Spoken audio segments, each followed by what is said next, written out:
মহান বিজয় দিবস উদযাপন করেছে গোটা দেশ। ভোরে জাতীয় স্মৃতিসৌধে ফুল দিয়ে মুক্তিযুদ্ধের বীর শহীদদের প্রতি শ্রদ্ধা জানানো হয়, যাদের রক্তের বিনিময়ে বিশ্বের মানচিত্রে অভ্যুদয় ঘটেছিল বাংলাদেশের। বিজয়ের ৪৪তম পূর্তিতে সেই বীর সন্তানদের জাতি স্মরণ করছে গভীর শ্রদ্ধায়। নতুন প্রত্যয়, নতুন স্বপ্ন নিয়ে এসেছে এবারের বিজয় উৎসব। শীর্ষ কয়েকজন যুদ্ধাপরাধীর ফাঁসি কার্যকরের পর এখন জামায়াত নিষিদ্ধের দাবি সাধারণ মানুষের। পাকিস্তানের সঙ্গে সম্পর্ক ছিন্ন করতেও সরকারের প্রতি দাবি জানিয়েছে তারা। সেই সঙ্গে আছে নতুন প্রেরণায় দেশকে এগিয়ে নেয়ার প্রত্যাশা। এসব নিয়ে বাংলাদেশ এখন আপনাদের বিজয় দিবসের শুভেচ্ছা জানিয়ে স্বাগত জানাচ্ছি আমি সুলতানা রহমান। আমার সঙ্গে কথা বলতে স্টুডিওতে আছেন আলোকচিত্র শিল্পী নাসির আলী মামুন এবং অভিনেতা ইরেশ জাকের। আপনাদের দুজনকেই স্বাগত জানাচ্ছি, বিজয় দিবসের শুভেচ্ছাও জানাচ্ছি। আপনারা জানেন ৪৪ বছর আগে ঢাকার সরোয়ার্দী উদ্যানে আত্মসমর্পণ করে পাকিস্তান সেনাবাহিনী। ঘড়ির কাঁটায় তখন বিকেল ৪টা ৩১। বিজয়ের সেই ক্ষণটিতেই বুধবার কোটি কণ্ঠে গাইল বাংলাদেশের জাতীয় সঙ্গীত। সারা দেশ থেকেই ধ্বনিত হয়েছে আমার সোনার বাংলা, আমি তোমায় ভালোবাসি।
জাতীয় সঙ্গীত আমার সোনার বাংলা, এই গানটা শুনলে আসলে কেমন লাগে আমি জানি না। আমি যখনই শুনি আমি অত্যন্ত আবেগতাড়িত হই, কেমন যেন একটা অন্যরকম অনুভূতি হয়।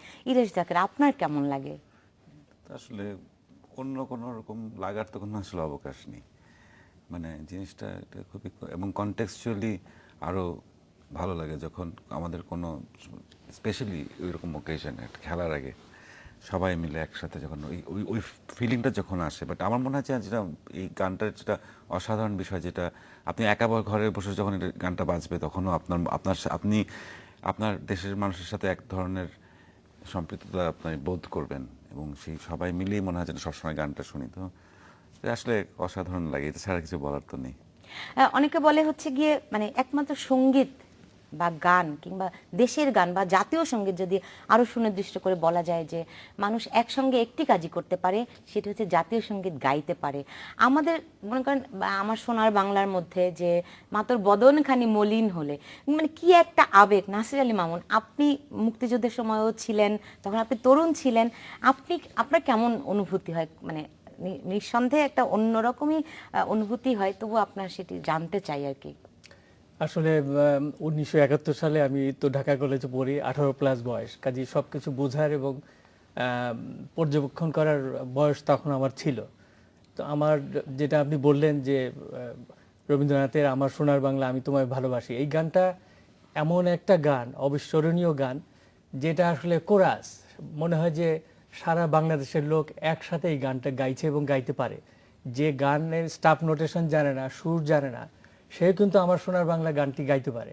এটা কিন্তু একটা লক্ষণীয়, কারণ এটা আমাদের প্রাণের ভেতর থেকে এমনি চলে আসে, কারণ আমরা দেশকে ভালোবাসি। তো বাঙালি জাতি, বাংলাদেশ এবং 71-এ এই যে মুক্তিযুদ্ধ, আমাদের এই যে 44টা বছর পেরিয়ে গেল, এই যুদ্ধের স্মৃতি, ভয়াবহতা, নৃশংসতা আমরা কিন্তু কেউ ভুলতে পারিনি।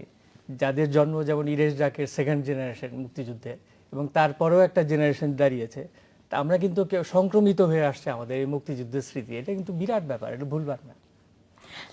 জাকির, এবারের বিজয় মানে বলা হয় যে প্রত্যেক বছরই কিছু মানে এক ধরনের দাবি থাকে। আমরা যদি বিগত দিনগুলোর দিকে তাকাই দেখব যে বলা হয় যে যুদ্ধাপরাধের বিচার করতে হবে। এবার কিন্তু ছিল ভিন্ন স্লোগান, এবার দাবি এসে জামায়াত শিবির নিষিদ্ধ করতে হবে। এই এই যে নতুন মাত্রার দাবি, এটাকে আপনি বিচ্ছিন্নভাবে দেখেন? না, আমার মনে হয় এটা তো কি বলে ধারাবাহিকতা এটাই মানে বজায় রাখা হচ্ছে যে যা এখন যেটা বিষয় হচ্ছে যে আমি একটু অন্য জায়গা থেকে একটু যদি দেখি যে শুধু যুদ্ধ অপরাধের সাথে জড়িত বলে জামায়াতের দাবিটা কিন্তু হ্যাঁ, বিকজ একটা যুদ্ধ অপরাধ নিয়ে একটা সাফল্য এসছে আমাদের, ফাইনালি আমরা কয়েকজনকে শাস্তিটা দিতে পেরেছি, এই জন্য হয়তো জামাতের প্রশ্নটা এখন উঠছে। তাছাড়া কিন্তু একটা কোনো সমাজে বা কোনো দেশে কোনো জাতিতে আপনার যে কনস্টিটিউশন, আপনার যে সংবিধান প্রতিপন্থী কোনো ধারার কোনো দল কিন্তু আসলে এখানে থাকতে পারে না, এবং মানে যে দেশের জন্মের বিরোধী কোনো দল কিন্তু আসলে কোনো পৃথিবীর যতই উন্মুক্ত গণতন্ত্র হোক সেখানে কিন্তু হয় না। আমেরিকায় যেমন আপনি একটা নিও ফ্যাসিস্ট দল কোনোদিন পার্টিসিপেট করতে পারবে না পলিটিক্যাল প্রসেসে, সেভাবে জামাতও আমাদের দেশে আসলে নেই। কিন্তু এখানে আমার মনে হয় যেন এই দাবিটা হচ্ছে, এটা একটা ধারাবাহিকতা বজায় রাখছে। এরপরে আমাদের অনেক কিছু ধারাবাহিকতা বজায় রাখতে হবে। আমরা যদি যেভাবে আমাদের বাংলাদেশের যে চেতনা যেটা আমরা বুঝি সেটাকে যদি আমাদের ধরে রাখতে হয়, যেমনি আমাদের দেশে এখন মানে বেশ কিছু, আমি কিছুদিন আগে আমরা এটা নিয়ে আলোচনা করছিলাম, আমাদের বেশ মাজুল অবস্থার কিছু ক্ষেত্রে।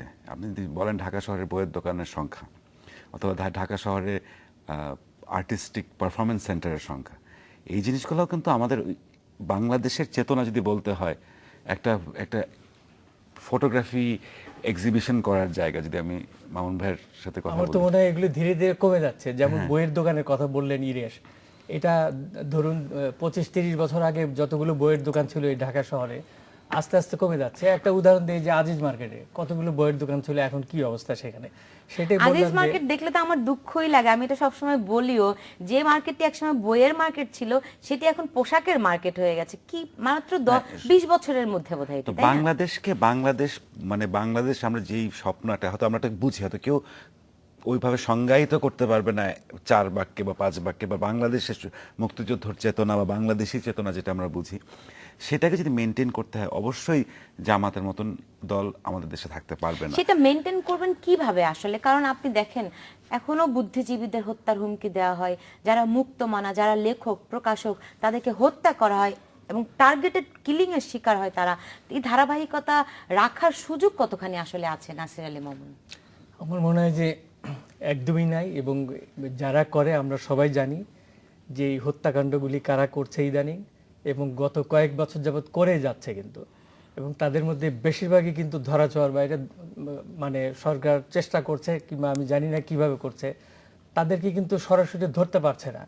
এবং বলা হচ্ছে যে যারা করছে তারা অমুক দলের, মানে এই জামাত শিবির এরাই স্বাধীনতা বিরোধীরা। কাজে 44 বছর পরে তারা কীরকম স্ট্রং এবং ঐক্যবদ্ধ যে তারা এরকম খুন করে তারা বাংলাদেশের মধ্যে থেকে যাচ্ছে, পালিয়ে যাচ্ছে, আমরা ধরতে পারছি না, শাস্তি দিতে পারছি না। আমার মনে হয় যে এইটা এরকম যদি অব্যাহত থাকে, তাহলে আমাদের দেশে কোনো সরকারি রাজনৈতিক দলের কোনো নেতাও কিন্তু আপনার নিরাপদ নয়। সেই দিকটা বিবেচনা যদি করি, তাহলে আমার মনে হয় যে এখনই সময় তাদেরকে ধরে একদম সর্বোচ্চ শাস্তি দেওয়া, তা না হলে এইসব কিলিংস এবং এগুলো চলতে থাকবে। আপনি দেখেন গতকাল বিজয় দিবসের মতো একটি দিনে চট্টগ্রামের সেখানকার একটি কলেজে ছাত্র শিবির সেখানকার ছাত্রলীগের উপর হামলা করেছে বিজয় শহীদ বেদিতে শ্রদ্ধা নিবেদনের জন্য। মানে আপনি এটা একটা একটা কি বলা যায়, একটা মানে একটা আঘাত। তো মানে আপনি বিজয় মানে শহীদদের প্রতি শ্রদ্ধা জানাবেন, ছাত্র শিবির এখনো আসলে সেই ঔদ্ধত্য দেখানোর সাহস রাখে যে তারা হামলা করতে পারে। হ্যাঁ, এবং এটা তো আসলে খুবই দুঃখজনক।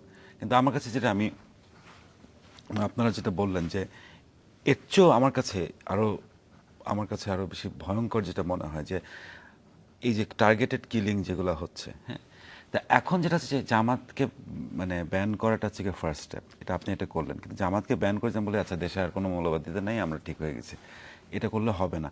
এখানে এর পরের যুদ্ধটা কিন্তু আর অনেক কঠিন এবং অনেক দীর্ঘায়িত। এটা মানুষকে ধরা বা মারা, যারা করেছে তাদেরকে অফকোর্স ধরতে হবে, শাস্তি দিতে হবে, কিন্তু এই মানসিকতা বাংলাদেশে যদি আমরা আস্তে আস্তে কন্ট্রোল করতে চাই, এটা আপনি জোর করে করতে পারবেন না। তখন আমাদের সমাজ হিসেবে, আমাদের সরকার, সমাজ, আমরা ইন্ডিভিজুয়ালস হিসেবে আমাদের এই ব্যাপারে সক্রিয় থাকতে হবে, যাতে চেতনা বোধগুলা যেগুলো we have to keep things alive, এটা কিন্তু ইন আ ভ্যাকিউম হয় না। আপনি যদি শুধু কাপড়ের দোকান আর খাওয়ার দোকান করতে থাকেন ঢাকা শহরে, আপনার এইসব চেতনাবোধ, এই মূল্যবোধগুলো বেঁচে থাকবে না। সমাজ হিসেবে আমাদের এটার প্রতি, এইসবের প্রতি মনোযোগ দিতে হবে। আপনি যদি না দেন, তাহলে আজকে যদি জামাতকে ব্যান করলেন, কালকে আরেকজন উঠবে, কাকে ওকে ব্যান করলেন, ওকে ধরলেন, প্রশ্নে আরেকজন উঠবে। এই জিনিসটা কিন্তু চলতেই থাকবে। এই যে চেতনার উন্মেষের জন্য যেসব জায়গাগুলিতে মনোযোগ দেয়া দরকার, সেই মনোযোগের ঘাটতিটা কেন আছে? কেন আসলে যারা সমাজের অগ্রসর অংশ, তারা কেন এই বিষয়টিকে এখনো ধরছে না? সমস্যাটি কোথায় কোথায় আছে? এই বিষয়গুলি নিয়ে আমি ফিরবো। নিচ্ছে একটা মাত্র 40 সেকেন্ডের বিরতি, সঙ্গে থাকুন।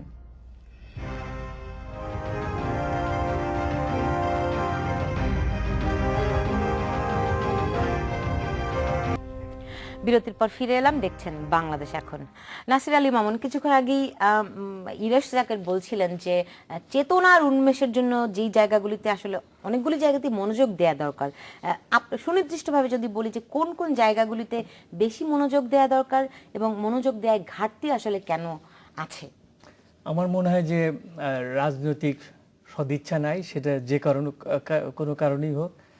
আমি যেহেতু রাজনৈতিক ব্যক্তিত্ব না, সেই ব্যাপারে আমি যাচ্ছি না, কিন্তু যেটা চেতনার কথা বললেন, যে মুক্তিযুদ্ধের চেতনা হোক বা বাঙালি জাতীয়তাবাদের চেতনা হোক, আমাদের দেশে কিন্তু আমরা সেই চেতনা ধরেই এগোচ্ছি, কিন্তু কিছু রাজনৈতিক সদিচ্ছা এবং ঐক্যবদ্ধ সিদ্ধান্তের কারণে, এবং আমার মনে হয় যে এই যে মৌলবাদী শক্তি, জঙ্গি মৌলবাদী শক্তি, এদেরকে দৃঢ়ভাবে প্রতিহত করা যাচ্ছে না। আপনি কিছুক্ষণ আগে যে আলোচনা করলেন, তার সঙ্গে আমি একটু যুক্ত করি যে শুধু জামাতে ইসলাম নিষিদ্ধ করার দাবিটি এখন গণদাবি হিসেবে উঠছে না, পাকিস্তানের সাথে কূটনৈতিক সম্পর্ক বিচ্ছিন্ন করার কিন্তু দাবি উঠেছে পত্রপত্রিকায়। হ্যাঁ, শুধু রাজনীতিবিদরা না, সাধারণ মানুষরাও কিন্তু এই দাবি তুলেছে। ঢাকা বিশ্ববিদ্যালয় এরই মধ্যে সম্পর্ক কাট অফ করেছে, এবং এটা কিন্তু আমি মনে করি সাংঘাতিক পজিটিভ। যে 44 বছর কেন হলো? আমি তো মনে করি যে এই দাবি উঠা উচিত ছিল আরো 30 বছর আগে, 25 বছর আগে। এত দীর্ঘ হলো কেন?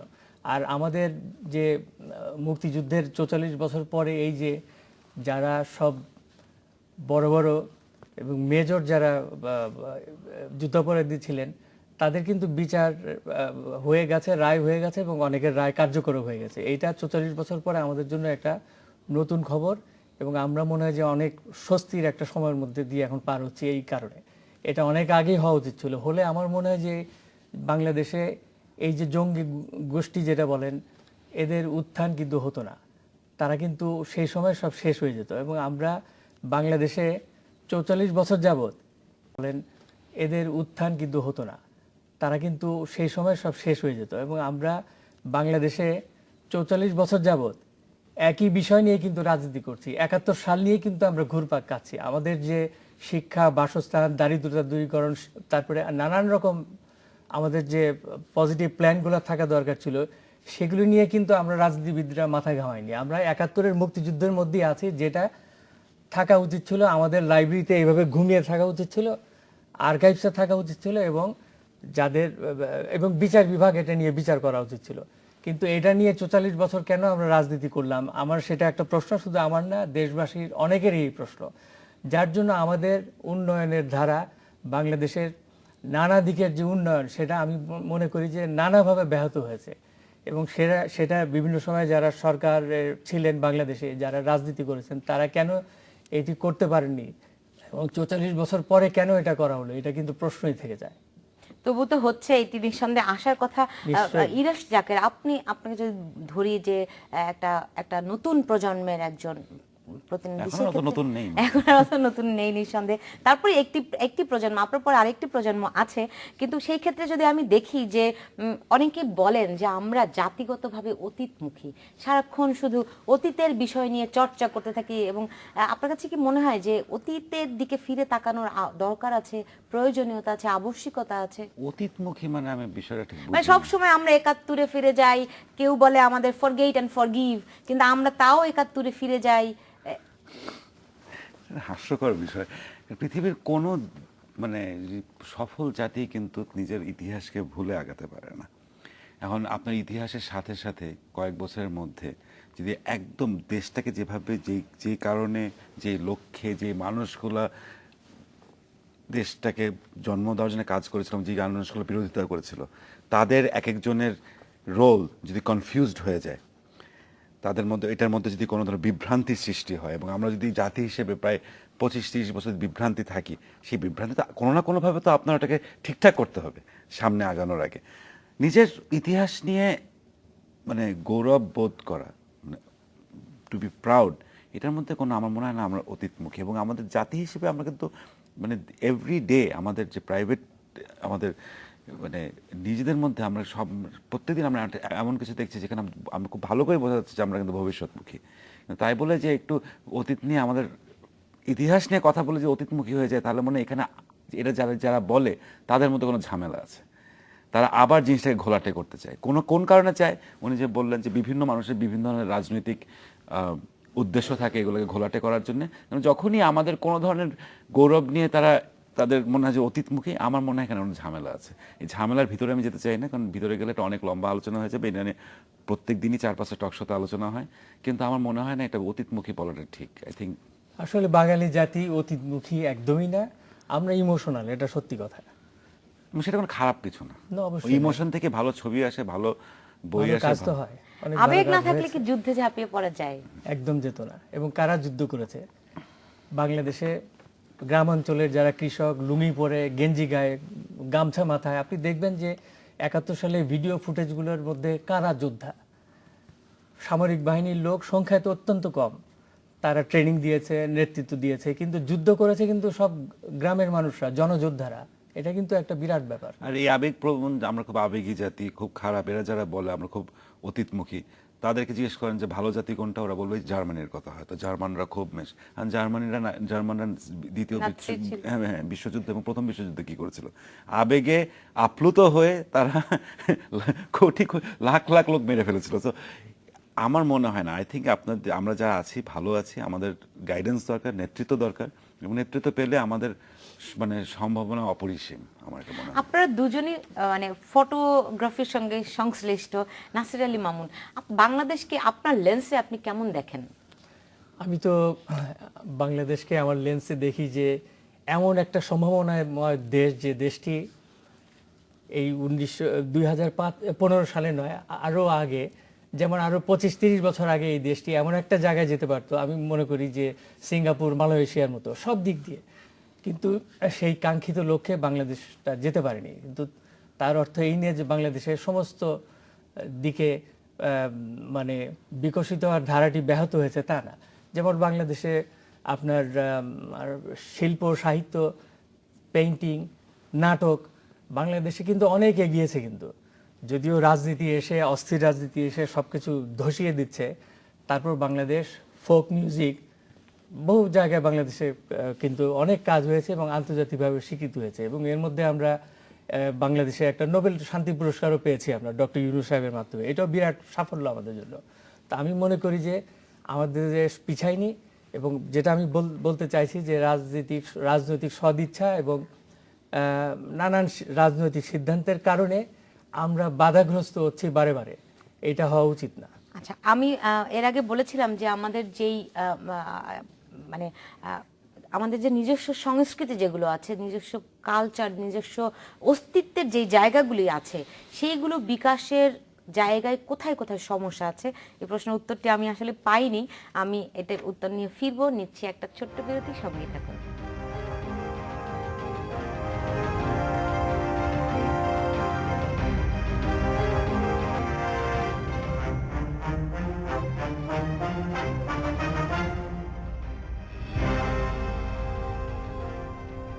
বিরতির পর ফিরে এলাম, দেখছেন বাংলাদেশ এখন। ইরেশ জাকের, আমাদের চেতনার উন্মেষের যে জায়গাগুলিতে অনেক বেশি মনোযোগ দেওয়া দরকার, আপনি বলছিলেন কোন কোন জায়গায় বেশি মনোযোগ দেওয়া দরকার। আমি যদি আপনাকে একটু লিঙ্ক আপ করে দেই, যে একদিকে আপনারা বলছিলেন যে জঙ্গিবাদের উত্থান হচ্ছে, ধর্মের নামে বিভিন্ন জায়গায় যেই বিভিন্ন কর্মকাণ্ডগুলি হচ্ছে যেটা আমার মুক্তিযুদ্ধের চেতনার বিরোধী, সেই জায়গাগুলিকে প্রতিরোধ করার জন্য চেতনার যেই জায়গাটার বিকাশ বেশি দরকার, সেই জায়গাটায় কোথায় ঘাটতি আছে? দেখেন, একটা আমি কথা বলি যে আমি দুইটা মানে একটা হচ্ছে কি যে অতীতের ভুলগুলোকে ঠিক করা, একটা হচ্ছে কি ভবিষ্যৎকে উজ্জ্বল করা।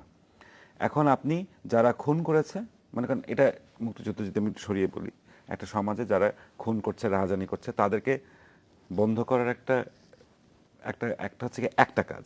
আরেকটা কাজ হচ্ছে কি এমন একটা সিস্টেম করবো এবং সমাজ তৈরি করব যেখানে খুন রাহাজানি এগুলো হবে না, একটা বাচ্চা যাতে প্রপার এডুকেশনটা পায়।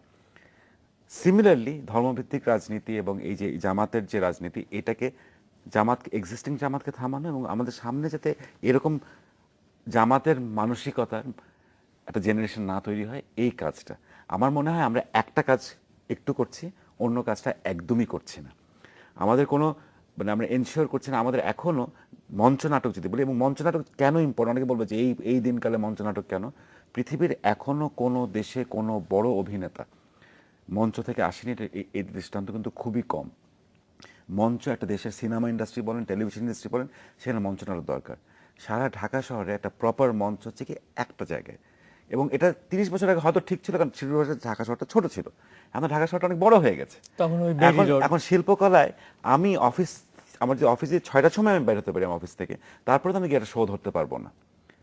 আমাদের কিন্তু উত্তরা, বনানী, বাড়িধারা, হ্যাঁ, এইদিকে বাড্ডা, এই পুরো জায়গা, এটা কিন্তু আমার উপমহাদেশের সবচেয়ে ধনী এলাকার মধ্যে একটা। এখানে একটা মঞ্চ নাই, এখানে একটা গান করার একটা মিউজিক্যাল পারফরমেন্স ভেন্যু নাই, এখানে একটা বইয়ের দোকান নাই, এখানে একটা প্রপার সিনেমা হল নাই।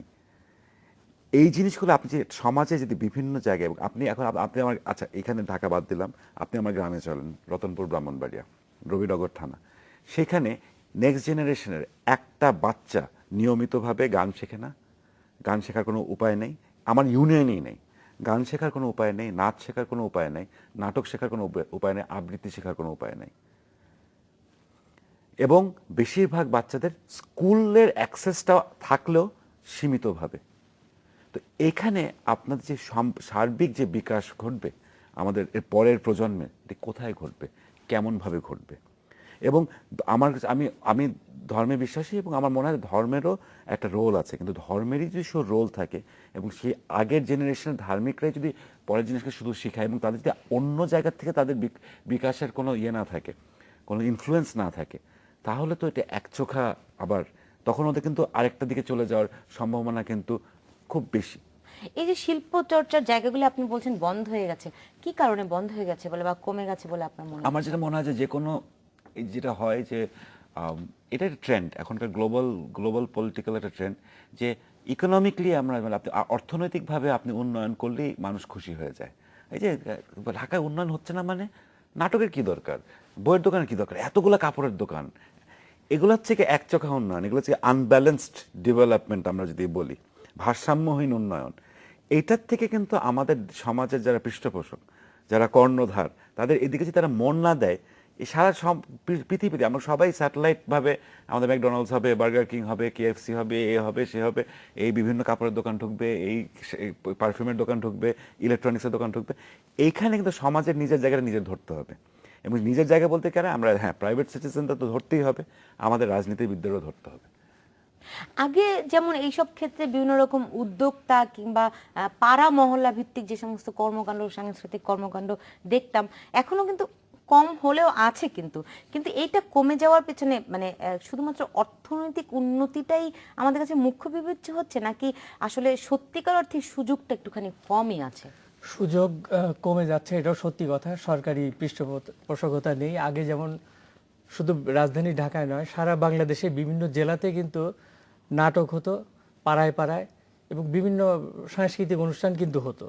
যাত্রা, যেটার কথা আপনি বলছিলেন শুরুতে, যাত্রাও কিন্তু নিয়মিত হতো সারা বাংলাদেশে। আপনি দেখেন, এখন যাত্রা যদি আপনি দেখতে চান, তাহলে আপনি সার্চ করে খুঁজে কোথায় যাত্রা হচ্ছে বাংলাদেশে, আপনি হয়তো পাবেনই না। যাত্রা তো এক ধরনের নিষিদ্ধ আসলে। আর আর ঘুরে ফিরে কিন্তু আসলে আমাদের আসতে হচ্ছে একটা জায়গাতেই, সেটা শিক্ষা এবং শিক্ষা। শিক্ষা আমরা যদি বিভিন্ন ধরনের শিক্ষিত করতে না পারি আমাদের বর্তমান প্রজন্ম, তাহলে কিন্তু আমরা তাদেরকে বিকশিত করতে পারবো না বিভিন্ন দিকে। যেটা মুক্তিযুদ্ধের কথা বলেন, মুক্তিযুদ্ধের চেতনায় কোনো দিকে তাদেরকে কিন্তু আমরা ধরে রাখতে পারবো না।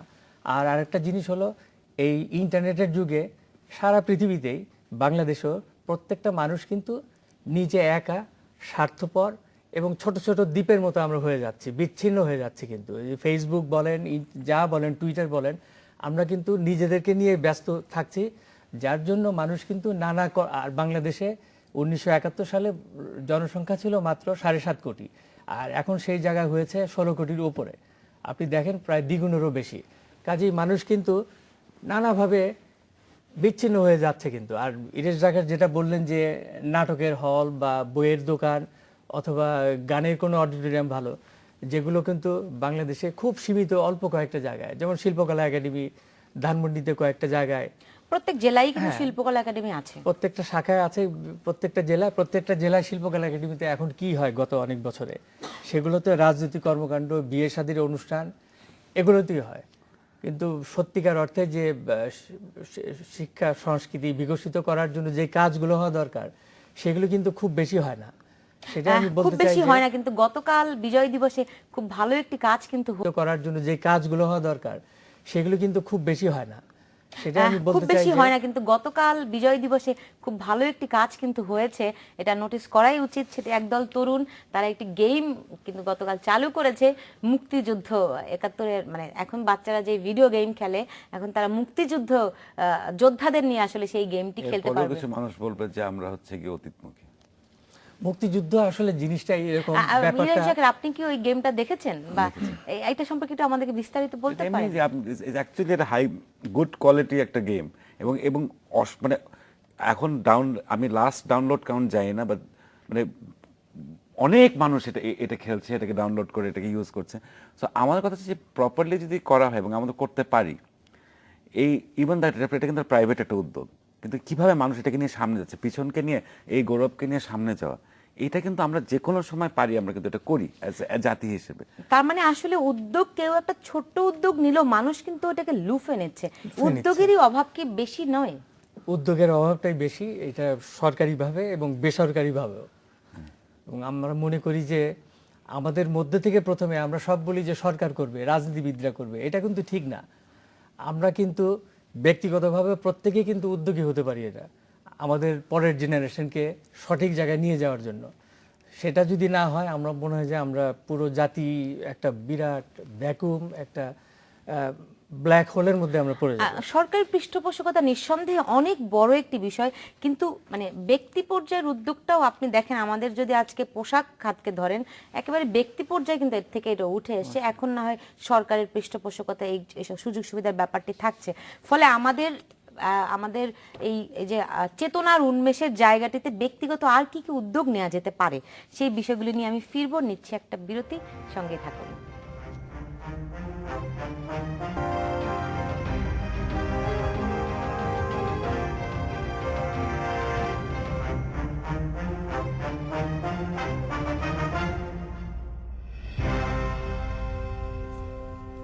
বিরতির পর ফিরে এলাম, দেখছেন বাংলাদেশ এখন। নাসির আলী মামুন, আপনার কাছে কি মনে হয় যে আসলে ব্যক্তি পর্যায়ে আমাদের উদ্যোগটা কমে যাওয়ার কারণ কি? শুধুমাত্র পৃষ্ঠপোষকতা নাই বলেই কি ব্যক্তি পর্যায়ের উদ্যোগটাও কমে গেছে? বাংলাদেশের তো ইতিহাস আপনি যদি ধারাবাহিকতা দেখেন, সবকিছুই ব্যক্তি পর্যায় থেকেই শুরু হয়েছে। এখন কেন আপনার সাংস্কৃতিক কর্মকাণ্ড শুরু করার ক্ষেত্রে, চেতনা বিকাশের জায়গাগুলোতে আরো বেশি চিন্তাশীল কাজ করার ক্ষেত্রে ব্যক্তিগত উদ্যোগ কম কেন?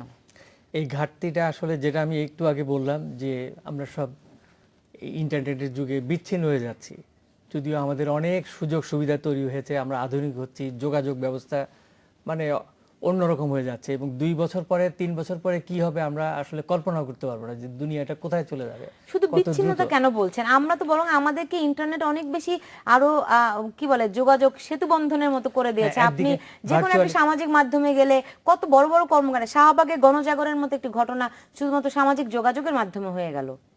কিন্তু ওই যে বললাম যেটা, যে আমরা একটা ছোট ছোট দ্বীপের মতো হয়ে যাচ্ছি তো, কারণ সারা পৃথিবীতে এখন যে অর্থনৈতিক মন্দা, তার তো হাওয়া বাংলাদেশেও লেগেছে গত 10 বছর 15 বছরে, যে তেলের দাম বৃদ্ধি নানা কারণে, যুদ্ধ, সেটার তো একটা বড় ধরনের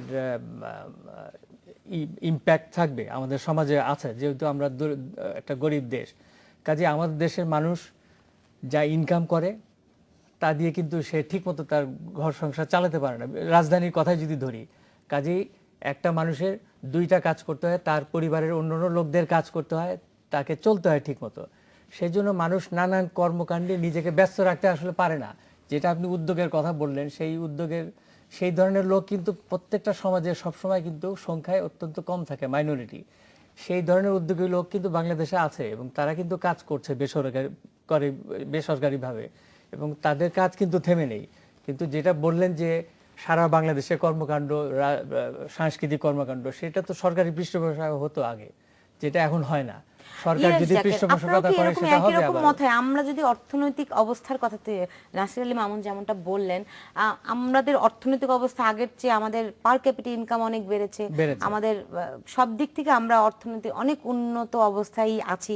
কিন্তু যখন আমাদের অর্থনৈতিক অবস্থা খুবই খারাপ ছিল, সেই সময়টাতেও কিন্তু আপনি যদি একটু পিছনের দিকে তাকান, দেখবেন যে মানুষ চাঁদা তুলে বিভিন্ন রকম সাংস্কৃতিক কর্মকাণ্ড কিন্তু পরিচালনা করতো। এখন দেখেন বিষয় যে দেশের কালচারও কিন্তু চেঞ্জ হয়। দেশের কিছু কালচারাল চেঞ্জেস, আমাদের বাংলাদেশে কিছু সাংস্কৃতিক পরিবর্তন এসেছে। সেকুলার কালচার, নন রিলিজিয়াস অ্যাক্টিভিটি, যেটা বলতে সামাজিকভাবে এক্সট্রা কারিকুলার যদি বলি, beyond religion, beyond the mosque, এটা কিন্তু আমাদের দেশে ইন জেনারেল এই কালচারটা কমে গেছে। এটা কেন এসছে, এটার ব্যাখ্যা, এটার এক্সপ্লেনেশন দিতে হলে এটা অনেক কিছু দেখতে হবে।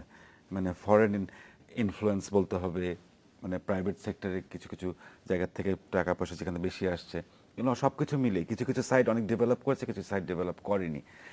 তো এইখানে আমার মনে হয় যেন এইগুলো মাল্টিপল ফ্যাক্টরসের কারণে আজকে যেটা বললাম, যে প্রাইভেট সেক্টরেও যে পৃষ্ঠপোষকতা হবে, আমাদের সাংস্কৃতিক পৃষ্ঠপোষকতা হবে, এটা হয়তো যতটা হওয়া দরকার সেটা হচ্ছে না। পাশাপাশি যেটা আমি বারবার এটাও বলবো যে দেখেন, একটা সমাজ যখন, আমরা একটা ফ্র্যাগমেন্টেড সোসাইটি, আপনি ফেসবুক নিয়ে যতই বলেন, আগে যে আমরা কি ছিল, আগে পাড়া ভিত্তিক আমরা থাকতাম, এখন কিন্তু আমাদের পাড়ায়, আপনি যদি অ্যাপার্টমেন্ট বিল্ডিংয়ে থাকেন কিনা আমি জানি না, তো আমার অ্যাপার্টমেন্ট বিল্ডিংয়ে আমি তো, আমাদের বাকি যদি 20টা অ্যাপার্টমেন্ট থাকে তার মধ্যে আমি হয়তো 2জনকে চিনি। আগে একটা পাড়ায় সবাইকে চিনতাম, তখন ওই সমষ্টিগত যে এনার্জিটা সেটা ছিল। আর নতুন রিয়ালিটিতে আপনার যদি এই সমষ্টিগত কাজগুলা, যেরকম মানে সংস্কৃতি, যেমন সাংস্কৃতিক বিকাশ, এগুলো যদি ঘটাতে হয়, তখন কিন্তু একটা উদ্যোগ, একটা স্ট্রং একটা এফোর্ট লাগে। সেই এফোর্টটা দেওয়ার মানে ক্ষমতা সরকারের বাইরে খুব হাতে গোনা কয়েকজনের আছে। তারা যদি এটাকে গুরুত্বপূর্ণ হিসেবে না দেখে, তাহলে এই এফোর্টটা হবে না। এখন কিন্তু অনেক বেশি জটিল, এখন কিন্তু আগের মতন ওই আমাদের স্পেশালি ঢাকার যেই মানে যে ঢাকার যেরকম কনস্ট্রাক্ট, সেটা কিন্তু আগের মতন নেই। তো এখানে তারপরে কিছু কাজ হচ্ছে। গত 1 মাসেই আমরা ঢাকা শহরে দেখলাম যে 4টা festival, folk festival, jazz festival, classical music festival, ঢাকার লিটারেরি ফেস্টিভ্যাল। বাট এটা সারা বছর যখন, তার মানে কিছু কিছু যারা অবস্থাপন্ন মানুষ, যারা সমাজের মানে অগ্রগতিপূর্ণ মানুষ, তারা এসে এই কাজগুলো করছে। এখন এটাকে কন্টিনিউ করতে হবে। এর সাথে সাথে অফকোর্স আমি এখনো বলছি যে আমাদের দেশের সবচেয়ে বড় বাজেট কার, সরকারের। আমি যদি, আপনি ফোক ফেস্টিভ্যালের কথা বলছিলেন, আমি যদি বলি অত্যন্ত নিরাপত্তা বেষ্টনীর মধ্য দিয়ে ঢাকাতে একটি ফোক ফেস্টিভ্যাল হয়ে গেল, ঠিক অন্যদিকে তার কয়েকদিন পরই আমি চুয়াডাঙ্গার একটি গ্রামে, যেখানে বাউল উৎসবের আয়োজন করা হয়েছিল, সেখানে একজন আয়োজককে হত্যা করা হয়েছে, এবং কারা কি উদ্দেশ্যে হত্যা করেছে এটা এখনো জানা যায়নি। তাহলে আপনি শুধুমাত্র শহর কেন্দ্রিক হলে কি হবে? আপনার গ্রামে বাংলাদেশের অস্তিত্বের সঙ্গে সম্পর্কিত যে বিষয়গুলি, সংস্কৃতির যে শাখা প্রশাখাগুলি, সেইগুলি সুরক্ষা যদি আপনি দিতে না পারেন, এটা এখন বলে লাভ নেই, তাহলে কারণ এখানে মানে আমাদের সামষ্টিক বিকাশটা কিন্তু একদমই হবে না, এবং সামাজিক বিকাশ এমনিতেই আমাদের হচ্ছে না। এটা বাধাগ্রস্ত কিন্তু হচ্ছে বিভিন্নভাবে। এটা সত্য যে এখন আমরা কিন্তু আসলে বাংলাদেশ কিন্তু আসলে ঢাকা ভিত্তিকের দেশ। যাই হয় ঢাকার থেকে হয়, ঢাকার থেকে বাইরে ছড়ায়। ডিসেন্ট্রালাইজ গ্রোথ কিন্তু আমাদের খুবই কম। আপনি যদি আমার দেশের বাড়ি যেখানে, আমি তো যাই, ওখানে গিয়ে বুঝি যে কেউ ওখানে আসলে ওই আমাদের ওখানে কেউ ওখানে থাকতে চায় না। সবাই চায় ঢাকা যেতে বা কোনো অ্যাড্রেস চিটাগাংয়ে যেতে। আর ঢাকার মানুষরা বিদেশে যেতে। হ্যাঁ, শহর ভিত্তিক দেশ আমরা এখন, একটা কয়েকটা শহরের মধ্যে আমরা এবং আমাদের আগে অ্যাটলিস্ট এটা কি শুধুমাত্র আমরা যারা শহরে থাকি তাদের কাছে মনে হয়? কারণ ঢাকা 16 কোটির মানুষ না বাংলাদেশ। না অবভিয়াসলি তারা তো তাদের নিজের জীবন এগিয়ে নিচ্ছে, কিন্তু আমাদের যেভাবে আমরা দেশটাকে যেভাবে মানে যাচ্ছে, আপনি খুব কম জায়গায়, আমি গ্যারান্টি দিয়ে বলতে পারি, আপনি খুব কম জায়গা পাবেন যেখানে কি আপনি যদি জিজ্ঞেস করেন যে তোমাদেরকে ঢাকা যেতে চাও কি চাও না, বলুন আমি ঢাকা যেতে চাই না। আলটিমেটলি সব অপরচুনিটি তো এখানে, ইকোনমিক অপরচুনিটি এখানে। না, সেই সুযোগ ঠিক আছে, সেটা সত্যি কথা, কিন্তু আমি যা বুঝি যে ঢাকার বাইরেই কিন্তু বাংলাদেশ। আপনি দেখেন যে সেটা বিভিন্নভাবে দেখেন যে বাংলাদেশের যে সম্পদ, মানব সম্পদ বলেন, খনিজ সম্পদ বলেন, সামুদ্রিক সম্পদ বলেন, সেটা যদি বিবেচনা করেন অর্থনৈতিক দৃষ্টিকোণ থেকে, রাজনৈতিক দৃষ্টিকোণ থেকে, তাহলে কিন্তু ঢাকার বাইরেই বাংলাদেশ। রাজধানী ঢাকা কেন্দ্রিক যেটা বললো ইরেশ, এটাও সত্যি কথা, একই সঙ্গে এটাও বাস্তবতা এবং সত্যি যে ঢাকার বাইরেই কিন্তু আসলে বাংলাদেশ। সেই দিকে আমাদের যত্ন নিতে হবে। যেমন প্রত্যেকটা জেলায়, প্রত্যেকটা গ্রামে, মহল্লায়, উপজেলায় আমাদের মানুষজনকে, বিশেষ করে আগামী প্রজন্মের যারা আছে তাদেরকে কিন্তু আমাদের গাইডলাইন দিতে হবে। সেটা সরকারিভাবে এনজিও যারা করে তারা কিছু কিছু কাজ অবশ্য করছে, এবং শিক্ষায় শিক্ষিত করতে হবে। তা না হলে কিন্তু আমাদের আসলে আমরা সামষ্টিক যে বিকাশ এটা আমাদের হবে না আসলে। ইরেশ বারবার সরকারি পৃষ্ঠপোষকতা কিন্তু কিংবা ওই পর্যায়ে থেকে উদ্যোগের কথা বলছেন। এখন আপনার কি মনে হয় যে আপনি ঢাকার মঞ্চের কথাই বলছেন, ঢাকার বিভিন্ন জায়গায় কয়েকটি মঞ্চ করে দিলে কি সংস্কৃতির বিকাশ হয়ে যাবে? আমার মনে হয় না, এটা করে দিলে কি হয়ে যাবে, একটা জিনিস, কিন্তু এটা তো শুরু করতে হবে।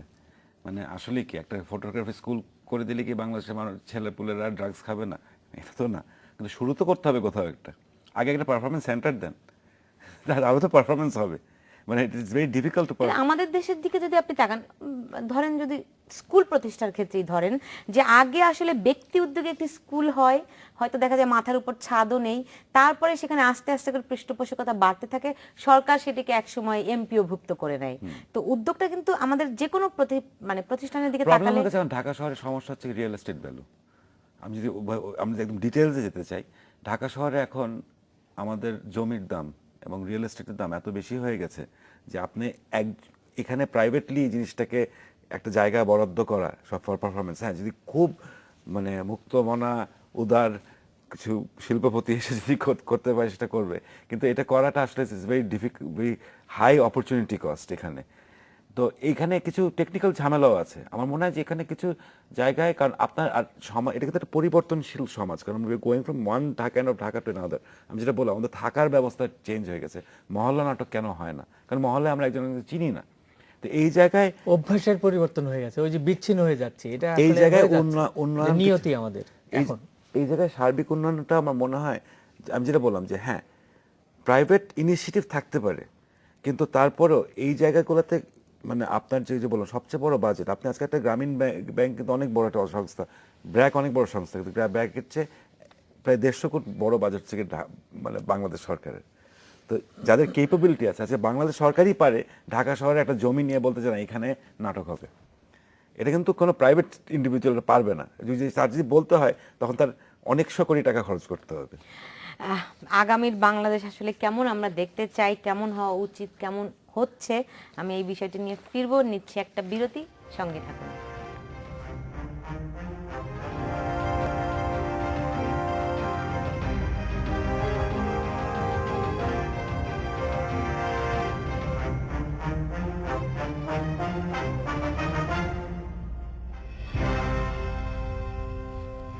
বিরতির পর ফিরে এলাম, দেখছেন বাংলাদেশ এখন। নাসির আলী মামুন, আমরা সবসময় বাংলাদেশকে বলি অসাম্প্রদায়িক বাংলাদেশ, তাই না? অসাম্প্রদায়িক চেতনার দেশ বাংলাদেশ। আগামীর দিনগুলোতে কি আপনি বাংলাদেশে নিঃসন্দেহে এখনো আছে বলে আমরা বিশ্বাস করতে চাই, এই অসাম্প্রদায়িকতা আরো বাড়বে কিনা? অসাম্প্রদায়িকতার আমাদের যে সব ধর্ম বর্ণের মানুষের মধ্যে যে আমাদের যে সম্পর্ক, সেই সম্পর্ক আরো গভীরতর হবে কিনা? আমার বিশ্বাস গভীরতর বাংলাদেশে ছিল এবং এটা থাকবে। আপনি যেসব ঘটনা সারা বাংলাদেশে ঘটছে, যেমন খ্রিস্টানদের গির্জায় অথবা হিন্দুদের মন্দিরে আক্রমণ করা, আমার মনে হয় যে এগুলো, আমি মনে করি যে এগুলো পরিকল্পিত বিচ্ছিন্ন ঘটনা, এবং এগুলো খুব গুটি কয়েক মানুষ বা সংগঠন এগুলো করে, কিন্তু সারা বাংলাদেশের যে মানুষ, 71 সালে আমরা ফিরে যাই, 7.5 কোটি মানুষ ছিল বাংলাদেশে, এবং হিন্দু মুসলমান সবাই মিলেই কিন্তু মুক্তিযুদ্ধ করেছে। এবং যারা এই দেশে হিন্দু ছিল, তখন হিন্দুদের সংখ্যা অনেক ছিল, মাইনরিটি, তারা কিন্তু কোনো সময় তখন বলে নাই যে এই যুদ্ধ আমাদের না, আমরা ভারতে চলে যাই। তারাই সবচেয়ে বেশি ভিক্টিমাইজ হয়েছে এবং মুক্তিযুদ্ধে তারা সবাই অংশগ্রহণ করেছে। কিন্তু এই 44 বছর পরে এই যে 16 কোটি মানুষ আমরা, আমাদের মধ্যে কিন্তু সাম্প্রদায়িক সম্প্রীতি সাংঘাতিক। আমি মনে করি যে এটা অতিকথন হয়ে যাবে কিনা জানি না, ভারতের চাইতো বাংলাদেশে সাম্প্রদায়িক সম্প্রীতি অত্যন্ত নিবিড়, সুন্দর এবং খুব। তারপরেও আপনি যদি বাংলাদেশের ভবিষ্যতে এই সংখ্যালঘু সম্পর্ক আরো সম্প্রদায়ের ভালো হিসেব দেখেন, থাকবে। গত 71 সালে আমাদের দেশে মানে সংখ্যালঘু সম্প্রদায় ছিল 20 ভাগ বা 30 ভাগের মতো। এখন সেটি খুবই কম, 10 ভাগের মতো, 6 ভাগ হিন্দু আছে মাত্র বাংলাদেশে। ফলে আমরা যে সাম্প্রদায়িক সম্প্রীতির কথা বলি, আগামীর বাংলাদেশে ইরেশ জাকের কেমন আমার মনে হয় দেখতে চান? ব্যক্তিগত লেভেলে আমাদের সম্প্রীতিটা এখনো আছে। আমি খুব কম জায়গায়, মানে পার্সোনাল লেভেলে একজন হিন্দু একজন মুসলমান এদের মধ্যে আমি ঝামেলা ওরকমভাবে আমি লক্ষ্য করিনি। তবে সমাজ হিসেবে আমরা ডেফিনেটলি একচোখা হয়ে যাচ্ছে আমাদের নিজেদের ধর্ম এবং আমাদের ধার্মিক এবং সাম্প্রদায়িক চিন্তা ভাবনার দিকে। আপনি যদি এখন খুব সহজ একটা ইন্টেলেকচুয়ালকে মারা খুব সহজ কি উপায় কি জানেন? কোনোভাবে প্রমাণ করেন যে উনি নাস্তিক। আগে কিন্তু মানুষ যারা বিশ্বাস করতো তারাও বলতো যে আমি বিশ্বাস করি, যারা বলতো বিশ্বাস করতো না তারা বলতো আমি বিশ্বাস করি না। এখন আপনি মিডিয়াতে গিয়ে আমাদের কোনো ইন্টারভিউতে কাউকে দিয়ে বলাতে পারবেন তারা নাস্তিক হলেও বলতে পারবে না তারা নাস্তিক। এটা কেন? Why should eat effect? যদি আমরা অসাম্প্রদায়িক হয়েই থাকি, আমি আল্লাহ বিশ্বাস করলাম না, ভগবানে বিশ্বাস করলাম না, কিছুতেই বিশ্বাস করলাম না, এটা কেন গুরুত্বপূর্ণ হবে? নিশ্চয়ই একটা এক ধরনের চিন্তা ভাবনার পরিবর্তন এসছে যেখানে মানুষ বলতে ভয় পায় যে তারা নাস্তিক। তার মানে নিশ্চয়ই আমরা উল্টা দিক দিয়েও দেখতে পারেন যে যারা আঘাত করছে তাদের সহনশীলতায়ও ঘাটতি আছে। আঘাত তো ওইটা আঘাত বাদ দেন আপনি, যারা আঘাত করছে তারা তো চিরকালই এদের কথা বাদ দিলাম। আজকে কেন ঝামেলাটা কোথায়? আমার ঝামেলা আঘাত যারা হচ্ছে, যারা আঘাত করছে তারই আছে। কিন্তু যারা আঘাত করেছে আপনি প্রমাণ করে দিতে পারেন যে লোক নাস্তিক, তখন আপনি 10 জনের সাথে কথা বললে 4 জন এসে আপনাকে বলবে যে হ্যাঁ ঠিক আছে, ওকে মারা ঠিক হয়নি, কিন্তু ওর তো এরকম নাস্তিক। এই যে এই মনোভাব, এরা যে চেঞ্জ হচ্ছে। আগে কিন্তু ইভেন আপনি 20 বছর আগেও একটা মানুষকে মারলে না আস্তিক নাস্তিক, 30 বছর আগে মানে আমি যখন ছোট ছিলাম খুন এটা আস্তিকে খুন হলো না নাস্তিকে খুন হলো ভেদাভেদ ছিল না। এখন আপনি যে কোনোভাবে গলার মধ্যে নাস্তিক মারাটা পুড়িয়ে দিতে পারেন, তাহলে ওকে যেই মারুক ঠিক আছে, হ্যাঁ না ও খুব খারাপ করেছে, ওকে একদম শাস্তি আছে, কিন্তু নাস্তিক, এই যে এই চিন্তাটা কিন্তু ডেঞ্জারাস। এর পরের বার আচ্ছা হ্যাঁ কিন্তু আসলে হিন্দু ধর্ম নিয়ে এত কথা বলার কি দরকার? এরপরে তো কোথায় থামবে? এটা সাম্প্রদায়িকতা কিন্তু খুব ভয়ঙ্কর একটা জিনিস। এটা কিন্তু মানে বলে কয়ে এসে বলে কয়ে বাড়ে না, এটা সুন্দর করে চুপি চুপি ঢুকে যায়, ঢুকে একটা ভয়ঙ্কর একটা সুই হয়ে ঢুকে ফাল হয়ে বেরিয়ে আসে। তো এই জায়গায় আমাদের একটু সচেতন থাকতেই হবে। আমাদের যে এই জিনিসটা হচ্ছে আমাদের সংস্কৃতির মতন সাম্প্রদায়িকতাকে যদি আমাদের ট্যাকেল করতে হয়, তাহলে আমাদের অনেক মানে কেয়ারফুলি এবং সাম্প্রদায়িকতাকে আসলে মোকাবেলা করতে হলে সেই ক্ষেত্রে তো আপনাকে আসলে সেই মূল ভিত্তি 71-এর চেতনাই ফিরে যেতে হবে, ওইটারই বিকাশ করতে হবে। আবারও কিন্তু সেই প্রশ্নেই যেতে হয় যে তাহলে কিভাবে আমরা আগাতে পারি। আমরা আসলে শুরুর দিকে যে আলোচনাটা করছিলাম যে ধর্ম ভিত্তিক রাজনৈতিক দল, আমার মনে হয় যে এখন বাংলাদেশে এই গত 40-44 বছরে প্রমাণিত হয়ে গেছে যে ধর্মভিত্তিক রাজনৈতিক দলগুলো তারা কি করে, আসলে নেপথ্যে কি কাজ করে তারা, এবং এটা দেশবাসীর জানা হয়ে গেছে।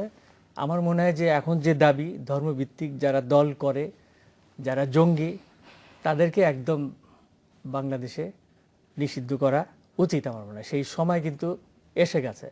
সেটা একমাত্র রাজনৈতিক দল এবং সরকারই পারে এটা নিষিদ্ধ করার জন্য। আর একটা জিনিস হলো যে বাংলাদেশে যে বিভিন্ন জায়গায় যে বিভিন্ন কওমি মাদ্রাসা মানে তৈরি হচ্ছে বিভিন্ন ইন্টেরিয়ারে, পাহাড়ে এবং বিভিন্ন ছোট ছোট দ্বীপগুলিতে, বরিশাল এবং বিভিন্ন জায়গায়, সেটার খবর কিন্তু সরকার রাখে না কিন্তু। এবং দেখা যাচ্ছে যে এর মধ্যে অনেক নিউজ আমরা পত্রিকায় পড়েছি গত কয়েক বছরে, যেখানে এই কওমি মাদ্রাসার নামে তারা এখানে আর্মস ট্রেনিং নিচ্ছে, তারা বিভিন্ন বিস্ফোরক দ্রব্য দিয়ে অস্ত্রশস্ত্র তৈরি করছে। এইগুলো আমাদের মনে হয় যে সরকারের নিয়ন্ত্রণে আনা উচিত, এগুলো সব আইনের আওতায় এনে এদের শাস্তি দেওয়া উচিত।